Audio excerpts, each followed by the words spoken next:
ఈరోజు మేము ఊరికి వచ్చినాం. అయితే మా కోసం చేసి మా కోడలు వాళ్ళు వంటలు ఏంటో చూపిస్తుందా. బగారన్నం, ఇది మటన్,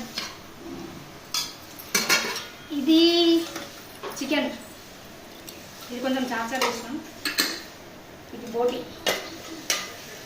కొంచెం చూపెట్టాయి దగ్గరికి, ఇది బోటి, ఇదేమో పప్చారు, ఇవి భక్షాలు, ఇంకో ఇవి బజ్జీలు. అయితే ఈ చికెన్ చార్లకి ఆ బజ్జీలు బాగుంటాయని ఇట్లా చార్ వేసినాం చికెన్. దీని కాంబినేషన్ నాకు బాగుంటాయి, అందుకని అట్లా వేసినాం. ఇంకా పూరీలు పూరీలు కూడా ఉన్నాయి.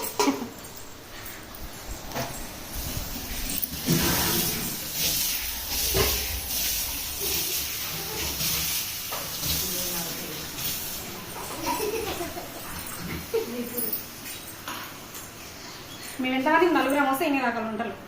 మొత్తం ఎంత 10 మంది ఉంటావా? మొత్తం ఇన్ని రకాలు ఉంటారు.